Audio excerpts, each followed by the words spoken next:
हमारा समझौता हो गया, हम किस पे कोई कार्रवाई नहीं चाहते। लेकिन उसके बाद में आप बहुत बड़ी बात यहाँ पर आपको एक ये बताता हूँ कि जो कंप्लेंट थी, जो ये 2 सब्जेक्ट हैं, ये 2 सब्जेक्ट आज जो हमारे कॉलेज की प्रिंसिपल रुचिरा खुल्लर जी वो पढ़ाती थी उस समय पर, उन्होंने उनके खिलाफ कंप्लेंट है और उन्होंने उस बच्चे को सस्पेंड किया था। 20 सितंबर 2022 को उस बच्चे को उन्होंने सस्पेंड किया था, सस्पेंशन फ्रॉम द कॉलेज। जिसके खिलाफ कंप्लेंट हो, ऐसा आपने इतिहास में कभी नहीं देखा होगा। जिसके खिलाफ कंप्लेंट करी हो वही उसमें डीलिंग हैंड हो और उसी ने उस बच्चे को सस्पेंड कर दिया हो। उसके बाद में कॉलेज के अंदर नोटिस निकाला जाता है, no outsider are allowed in the college premises. उन्हीं के द्वारा ये निकाला जाता है। उसके बाद में आप इसकी पुष्टि कर सकते हैं, व्हाट्सएप की चैट है। जो बच्चे ने पूछा है टीचर से कि मैडम आप क्लास लेंगे या नहीं लेंगे, आप पढ़ाएंगे नहीं पढ़ाएंगे, ये देखो I will take film studies पूरा लिखा हुआ है इसमें। थोड़ा आगे करके भी दिखा दीजिए। जी देख लीजिए, कैमरों में सबके आते जी ये पूरा देख लीजिए आप, ये पूरा व्हाट्सएप का नंबर है। उसके बाद में क्या होता है, 7 अक्टूबर को 21 सितंबर तक का तो ये रहा।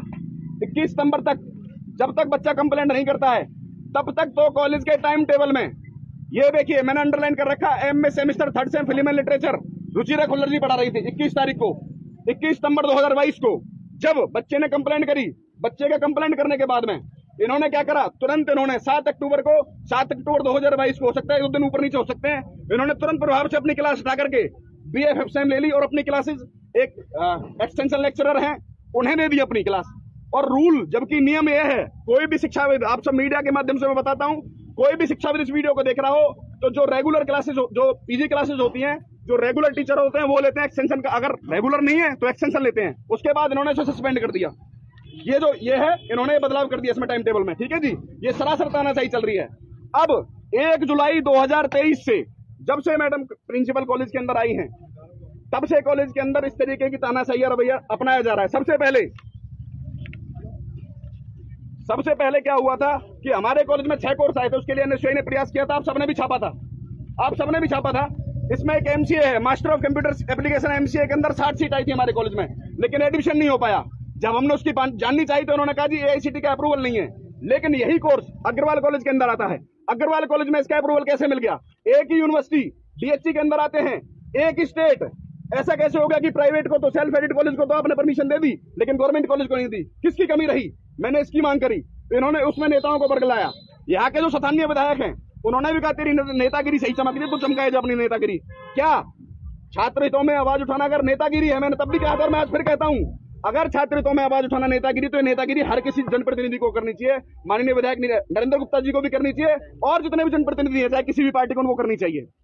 उसके बाद में दूसरा मुद्दा आया था, दूसरा मुद्दा मैंने उठाया था, ये उसकी पुलिस कंप्लेंट की कॉपी है, ये पुलिस चौकी सेक्टर 16 की है।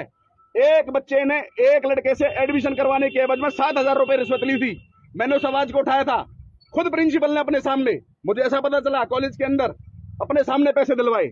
आप सबको बता देना चाहता हूं कि अब इन्होंने संविधान में एक नया अध्यादेश ले आए हैं लोग कि भाई जो भी रिश्वत लेगा, रिश्वत के पैसे वापस दिला दो, मामला रफे दफे है।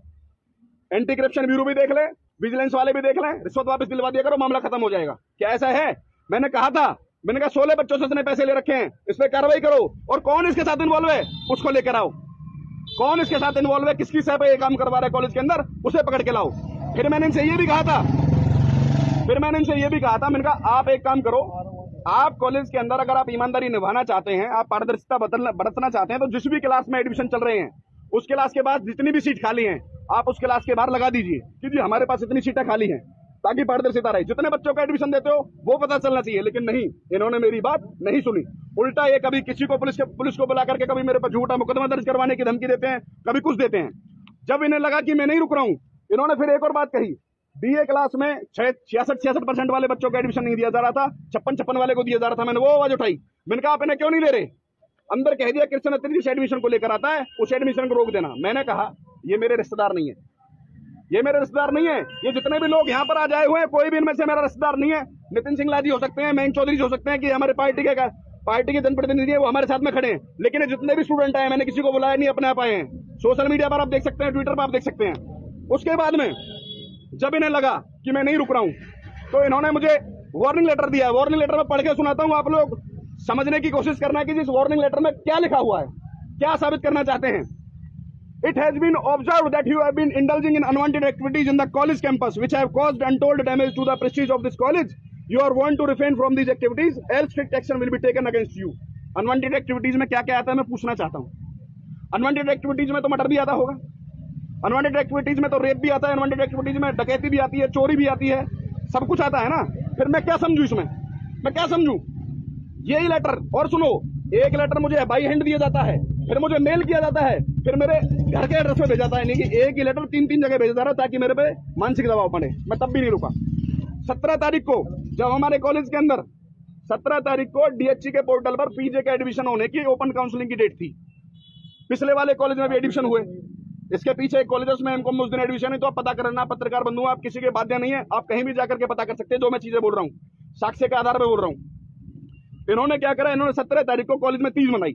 मैं तीज के बिल्कुल भी खिलाफ नहीं हूँ. इस तरह की कल्चरल एक्टिविटीज कॉलेज में होनी चाहिए. मैं बिल्कुल इसका समर्थन में हूँ, लेकिन छात्रों को भी कोई परेशानी नहीं होनी चाहिए. उस दिन हमारे साथ वीडियो में एक बच्चा था, वो हैंडीकैप था, वो हथीन से चलकर यहाँ आया था. किस कारण की? जी डीएचसी के पोर्टल पे, क्योंकि एडमिशन प्रक्रिया जो होती है वो डीएचसी के पोर्टल के हिसाब से चलती है, ना कि मेरे और आपके कहने से चलती है. जो डीएचसी डिसाइड करता है वो. इन्होंने उस दिन सेक्टर 16 के इंचार्ज भी आए थे. ये उन बच्चों के नंबर हैं जो बच्चे एडमिशन लेने के लिए आए होते हैं. बहुत लंबी लिस्ट थी, लेकिन ये लिस्ट हमने 2 और 2:30 बजे बनाई थी. इनमें नाम और नंबर हैं. जो मीडिया के साथ ही चाहे वो फोन करके देख सकते हैं कि ये उस कॉलेज में प्रेजेंट थे और नहीं थे. और दूसरी बात, अगर 17 तारीख को कोई एडमिशन हुआ हो, अगर उन्होंने चोर रास्ते से कोई एक आध क्लास में एडमिशन कर दिया हो तो कह नहीं सकता. अन्यथा आप देख लेना, 17 तारीख को उन्होंने कोई एडमिशन नहीं किया, सारे बच्चों को घर भगा दिया. किसी डिपार्टमेंट के बाहर लिखा हुआ था कि जी यहाँ पे ओपन काउंसलिंग आज नहीं होगी. किसी ने कह दिया जी लिस्ट नहीं आ रही ऊपर से. किसी ने कह दिया जी अभी आज हमारा तीज का कार्यक्रम है. मैं आपसे पूछना चाहता हूं कि 100 का 100% स्टाफ तीज में बिजी था. आपको ये चाहिए था कि आप तीज भी मनाओ और बच्चों के एडमिशन में भी परेशानी का सामना ना करना पड़े. मैंने उस दिन आवाज उठाई तो इन्होंने फिर मुझे सस्पेंड कर दिया है. कल 21 तारीख को एक लेटर आता है मेरे पास. जगबीर जी हैं, ऑफिस में कर्मचारी हैं, वो लेकर मेरे पास लेटर आते हैं. उसमें लिखा हुआ है, it has been observe that in spite of the warning issued to you vide with this letter number 2539, जो 10 तारीख को दिया था उसका लेटर नंबर 2539 है, dated 10 August 2023, you have been unnecessary interfering in the smooth functioning of admission process. यानी कि मैं अगर आवाज उठा रहा हूं तो इनकी स्मूथ फंक्शनिंग चल रही है. जो इनका आराम हराम कर रहा हूं वो इनके लिए स्मूथ फंक्शनिंग है. उसमें मैं रुकावट डाल रहा हूं.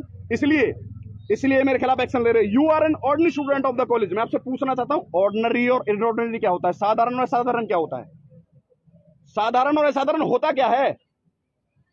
कोई परिभाषा है आप लोगों के पास में? उसके बाद में ये कहते हैं, have no right to surpass the hierarchy of college administration by calling the media directly. यानी कि आप सब लोग जो कॉलेज में इनकी खबरें लगाते हो, अगर आप पॉजिटिव लगाओगे तो ये आपके हितैषी, अगर आप नेगेटिव लगाओगे तो आप पर भी उंगली उठाई जाएगी. लिखा हुआ स्पष्ट. ये मैं नहीं कह रहा, ये लेटर कह रहा है. ये लेटर झूठ नहीं बोल रहा. उसके बाद इन्होंने लिखा है, this has defamed the college and tarnished the image of this estimated institution.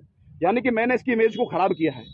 यानी कि अगर मैं बच्चों की आवाज उठा रहा हूं, अगर मैं इनसे कह रहा हूं अपने बच्चों को एडमिशन दो, अगर मैं इनसे कह रहा हूं रिश्वतखोरी पर रोक लगाओ, और मैं इनसे कह रहा हूं एमसीए का जो कोर्स शुरू हो चुका है उसको शुरू करो, मैं इनकी इमेज को खराब कर रहा हूं.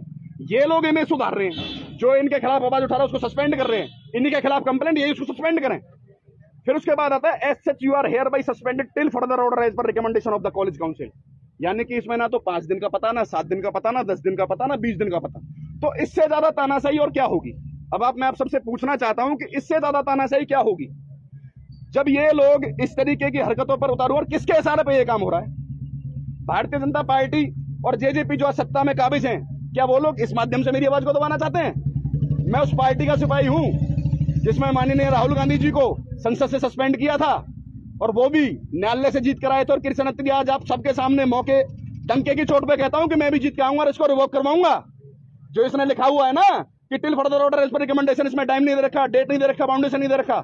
आप जितनी मर्जी कोशिशें कर लो. कभी मुझे झूठे मुकदमों में फंसाने की कोशिश करी जाती है, कभी पुलिस को बुला के धमकवाया जाता है.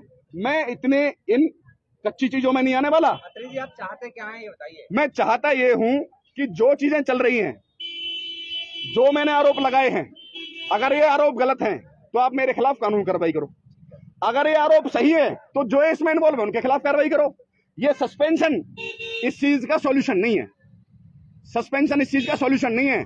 इन्होंने क्या करा, अभी भी मैं आपको बता रहा हूं, जो लोग इनमें बटनिंग करते रहते हैं उन लोगों को बुला बुला करके एडमिशन दे रहे हैं. अभी भी नाम भी बता दो. जो देखिए मैं माफी चाहूंगा, मैं लोगों को अपने मुंह से नाम लेकर के नेता नहीं बनाना चाहता. आप समझने की कोशिश करें उस चीज को, उनके लिए इतना ही काफी, वो समझ जाएंगे, वो चिलमिलाए हुए हैं। आप एक चीज देखो, छात्र नेताओं का क्या काम होता है, छात्रों में जो समस्या आ रही है उसके लिए हम आवाज उठाएं। कल 3 लड़कियां BA MA हिंदी में, MA हिंदी की थी, एक के 69% थे, एक के 64% थे, बिना एडमिशन के घूम रही हैं, और उससे कम परसेंट के एडमिशन हो गया। ITI लगा करके आप सबके सामने करूंगा, आप सबके सामने दिखाऊंगा। छात्र हैं जो अभी एडमिशन को लेकर हैं, जो भी हैं। देखिए, आज का जो ये मुद्दा है, आज का जो ये मुद्दा था, सस्पेंशन का था, इनकी तानाशाही का था, किसके इशारे पर ये काम किया जा रहा है, क्योंकि मैंने इससे पहले भी आवाज उठाई है, कोई एक्शन ही नहीं है किसी चीज पे। जब एक्शन नहीं ले रहे हैं, एक्शन ना लेने के बाद में अगर एक्शन नहीं ले रहे हैं तो इसका मतलब क्या समझोगे आप? इसका इनकी संलिप्तता है। भारतीय जनता पार्टी के कौन से नेता हैं जो नहीं देखते से? CID ये कॉलेज कोई और चला रहा है पीछे से क्या? बिल्कुल सीधी सी बात है। आप एक चीज बताओ मुझे, रिश्वतखोरी चल रही है, प्रिंसिपल अपने सामने पैसे वापस दिलवा रही है, वो क्या है? मैंने कहा 17 तारीख को आप चेक करवा लो, एक भी एडमिशन हुआ हो तो। DHC के पोर्टल पे 17 तारीख को ओपन काउंसलिंग शुरू हुई है, वो क्या है? MCA इस कॉलेज में स्टार्ट हुई, प्राइवेट कॉलेज में स्टार्ट हो गई, वो क्या है? कॉलेज में पीने का पानी नहीं आता, आज भी टैंकर मंगाया इन्होंने, पीने पानी की व्यवस्था नहीं है, क्लास नहीं लग रही। इस तरीके के ड्रामाओं में सारा टाइम निकाल देते हैं। अब आवाज उठाता हूं तो इस तरीके की बरगलाने के काम करते हैं, ताना सही अपनाते हैं। इन बातों को लेकर के आप जो शिक्षा विभाग से जुड़े उच्च अधिकारी वहाँ मिले, किसी से शिकायत की? भाई साहब मैंने मेल के माध्यम से सारी चीजें रखी हैं, ईमेल के माध्यम से सारी चीजें रखी हैं। अंदर जाऊंगा तो मैं आप सबको वीडियो भी दिखा दूंगा, जिस बच्चे को पहले सस्पेंड किया था ना, आप सबके माध्यम से वीडियो भी मैं उजागर करूंगा, वो भी मैं आपको दिखाऊं। अंदर अगर मैं जाऊंगा तो अंदर जाकर के मेरे पे सिर्फ और सिर्फ यही आरोप लगाएंगे जी हमारे साथ बदतमीजी कर गया। क्या रिकॉर्ड है? मैं जिस व्यक्ति से 1 जुलाई से लेकर के आज तक नहीं मिला, वो व्यक्ति मेरे खिलाफ ये कह रहा जी मेरे को डरा कर मिसबिहेविंग करता है। रोज किसी ना किसी आदमी का मेरे पास फोन करवाया जाता है, रोज किसी ना किसी आदमी का, कोई ना, हर तरीके से, सामाजिक रूप से भी, कानूनी रूप से भी, हर तरीके से कोशिश करे कृष्ण अत्री को रोको। अरे कृष्ण अत्री तुम्हारा कर क्या रहा है मुझे ये बताओ? पूरे दिन प्रिंसिपल ऑफिस में देखो आप जाकर के, पूरे दिन वहीं चाय की चुस्कियां चलती रहती हैं, पूरे दिन वहीं बैठे रहते हैं, क्लास नहीं लेते। CCTV कैमरे नहीं है कॉलेज में, CCTV कैमरे होंगे तो इनकी कारगुजारियां सबके सामने आएंगी, इनकी खामियां सबके सामने आएंगी। वो बहरवे इन्होंने दिए हैं आपके ऊपर आरोप लगाते हुए कि आप कॉलेज को डिफेम कर रहे हैं, वो कितने सही हैं आपके नजरिए से? आपके समक्ष खड़ा हूं, प्रूफ आपके सामने रखे हुए हैं। आप कह रहे हैं रिश्वतखोरी चल रही, कोई सबूत है आपके पास? भाई साहब, ये कंप्लेंट जो उस बच्चे ने करी है, उस बच्चे ने जो ये कंप्लेंट करी है, ये उससे ज्यादा क्या प्रूफ हो गया? रिसीविंग है सेक्टर 16 चौकी की, और वो बच्चा लिख कर आया सेक्टर 16 में मेरे 7,000 रुपए वापस मिल चुके हैं। अच्छा। हाँ, वो लिख कर आया बच्चा, खुद प्रिंसिपल ऑफिस के अंदर बाहर दिलवाया गया 4 बजे शाम को उसकी बहन को बुला करके। नितिन जी, आप आए हैं कृष्ण अत्री जी के साथ, प्रेस वार्ता की है, आप भी कांग्रेस के वरिष्ठ नेताओं में हैं, क्या कुछ खास, क्या ऊपर से जो वरिष्ठ नेता उनके संज्ञान में मामला है? देखिए, सबसे पहली बात तो बड़ी दुर्भाग्यपूर्ण है कि शिक्षा के मंदिर के अंदर भ्रष्टाचार का बोलबाला है।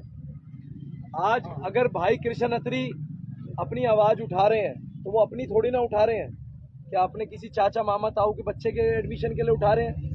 जो ये कागजों का बुलिंदा इन्होंने दिया है, ये चलती हुई एक पूरी की पूरी फिल्म है। इस फिल्म के अंदर विलन का रोल इसी कॉलेज के प्रिंसिपल ने निभाने का काम किया है। अगर यही कृष्ण अत्री ABVP के या JJP इंसो के यहाँ के अगर अध्यक्ष होते कॉलेज के, तो इनके ऊपर एक कार्रवाई नहीं की जाती। आज अगर कॉलेज के प्रिंसिपल और कॉलेज का स्टाफ मैनेजमेंट ये सोचे कि तुम छात्रों को एडमिशन भी मत दो, छात्रों से पैसे भी लो, छात्रों को धमकाओ भी, कॉलेज में पानी ना हो उसका विरोध किया जाए। अगर तुम 17 तारीख को तीज मना रहे हो और सैकड़ों छात्र यहाँ से वापसी जा रहे हैं, तो क्या कृष्ण अत्री को अधिकार नहीं है उसकी बात उठाने का? आज सबसे बड़ी बात यह है कि महिला प्रिंसिपल होने के बावजूद भी महिलाओं के प्रति, युवाओं के प्रति, छात्रों के प्रति कोई भी संभावना, किसी भी तरीके की सद्भावना इन बच्चों को लेकर प्रिंसिपल के मन में नहीं है। रही बात कृष्ण अत्री को सस्पेंड करने की, कृष्ण अत्री एक आंदोलनकारी छात्र नेता है, आप कृष्ण अत्री को नहीं रोक सकते। कृष्ण अत्री जब तक लड़ाई लड़ेंगे छात्रों की, जब तक आखिरी सांस शरीर में बचेगी। और मैं आपको बता दूं, आज जिस तरीके का मामला इस कॉलेज ने करा है, ये कहीं ना कहीं राहुल गांधी जी के साथ जो नरेंद्र मोदी की सरकार ने किया, उस हिटलर शाही आदेश से मिलता हुआ दिखाई देता है। मतलब भाजपा ने ये दिखा दिया कि हम हर स्तर पे गुंडागर्दी करेंगे, चाहे वो छात्र हो, किसान हो, मजदूर हो, व्यापारी हो या किसी भी वर्ग के हो। हम किसी भी वर्ग पे कोई भी आवाज इनके खिलाफ उठाएगा। पहले एक मुद्दा चलाया कि अगर जो भी इनके खिलाफ आवाज उठाता था उसे देशद्रोही बताते थे। आज अगर एक छात्र नेताओं की आवाज ये व्यक्ति उठा रहा है, आप बताइए, अगर कॉलेज मैनेजमेंट के पास कोई सबूत हो कृष्ण अत्री के जिसने कॉलेज को डिफेम किया हो, कॉलेज की इमेज को खराब करने की कोशिश करी हो। आज तक जितनी भी प्रेस कॉन्फ्रेंस हुई है, जितने भी प्रेस नोट जारी हुए हैं, उसमें सिर्फ और सिर्फ कॉलेज के कोर्सेज को लेकर, बच्चों के दाखिले को लेकर, कॉलेज में सुविधाओं को लेकर उसने बात उठाई है। क्या व्यक्तिगत रूप से किसी की बात उठाई है? क्या आपने किसी परिवार के व्यक्ति के एडमिशन के लिए बात उठाई है? फिर ये कंप्लेंटें क्या बोल रही हैं? आपका ये काम है, शिक्षा के मंदिर में आप रिश्वतें ले रहे हैं और बाद में इन रिश्वतों को वापसी करवा रहे हैं। क्या सिखाओगे इन छात्रों को? पिछले लंबे समय से तो कृष्ण अत्री लगे हुए हैं, लगातार ऑफ द रिकॉर्ड भी अकेले लगे रहते हैं, छात्रों की मदद करते रहते हैं, हेल्प डेस्क लगाते रहते हैं। लेकिन अचानक से जब से नई प्रिंसिपल आई है तभी से ये समस्या क्यों? क्योंकि एक अन्य नया जो पुराना छात्र संगठन था वो भी एक्टिव हो गया, वो भी अचानक से श्रीमती खुल्लर। देखिए वर्मा जी, इसमें सबसे बड़ा कारण ये है कि अगर आप एक कानून हुआ करता था कि कभी भी किसी भी कॉलेज में कोई भी प्रिंसिपल, कभी लोकल रिप्रेजेंटेटिव यहाँ लोकल एरिया का ना लगाया जाए। आप लोकल क्षेत्र से उठाकर अगर किसी को यहाँ का कॉलेज का प्रिंसिपल लगा दोगे तो उसके बाद में ताज्जुब सी बात है कि अगर पुराना इतिहास ही तुम्हारा गलत चला आ रहा है, तुम फिल्म की क्लासेस नहीं ले रहे बच्चों की, बच्चे परेशान हैं, आपको व्हाट्सएप पे मैसेज कर रहे हैं, मतलब कैसा कॉलेज है ये? शर्म आनी चाहिए। पंडित जवाहरलाल नेहरू जी के नाम पे जो ऐतिहासिक कॉलेज खोला, उसके लिए बच्चों को मैसेज करने पड़ रहे हैं क्लासेस के लिए। इससे ज्यादा शर्मनाक क्या हो सकता है? एक बात आपने बताया कि एडमिशन के नाम पर पैसे लिए जा रहे थे, आपको पता लगा कि वो छात्र किसकी आड़ में एडमिशन कर रहा था और किसकी आड़ में ऐसे रिश्वत ले रहा था? देखिए, ये काम ना कॉलेज प्रशासन का है, ये पुलिस का काम है। उस बच्चे ने नंबर भी दिया था कंप्लेंट में, बाकायदा उसका कंप्लेंट वाले का नंबर भी दिया था जिसने उससे पैसे मांगे थे, सारे काम करे थे। एक बात मैं आपके माध्यम से कहना चाहता हूँ कि जो भी स्टूडेंट अपनी आवाज मीडिया के माध्यम से उठाता है ना यहाँ करके, उसी स्टूडेंट को जब वो कॉलेज में एडमिशन कमेटियों में जाता है, हाँ भाई तुम तो नेता बन गए, हाँ भाई तुम तो फेमस हो रखे हो, तुम्हें क्या जरूरत है? मैं पूछना चाहता हूँ, जो लोग इस कॉलेज में परमानेंट हैं, जो लोग पक्के हैं, जो लोग यहाँ पर जिनकी पक्की ड्यूटी है, मैं उनसे पूछना चाहता हूँ, जब ऊप्स के लिए आप लोग जाकर के शोर मचाते हो चंडीगढ़ जाकर के, जब नहीं पूछता आपसे कोई, जब नहीं नेता बनते आप लोग। फिर मैं एक्सटेंशन वालों से पूछना चाहता हूँ कि जब आप लोग अपने खुद के पक्के होने के लिए कहते हो जी हमें पक्का करो, हमें डीए दो, हमें ये दो, हमें वो दो, जब नेता नहीं बनते क्या आप लोग? इस तरीके का सौताला व्यवहार क्यों? जब वे बच्चे कॉलेज की खामियों को, कारगुजारियों को उजागर कर रहे हैं तो आप उस चीज पे क्यों नहीं देते? आप तो मतलब बीमारी को खत्म करने की तरह बीमारी को बढ़ाने का काम कर रहे हो। आप ऐसे लोगों को बढ़ावा दे रहे हो। तो एनएसयूआई कृष्ण अत्री हम उस संगठन से आते हैं कि हमने दबना नहीं सीखा। ये सस्पेंशन की जगह ये मुझे जेल भेज दे, मैं नहीं दबूंगा। छात्रों की आवाज हो सकता है मुझे कॉलेज में ना घुसने दें, छात्रों की आवाज मैं किसी न किसी माध्यम से उठाता रहूंगा और सस्पेंशन को रिवोक करवाऊंगा। मैम जी, आप इस मैटर को कैसे देखते हैं? बोलिए। हाँ बोलिए, इस मैटर को किस तरह से देखते हैं? ये तानाशाही है जो बच्चे के पास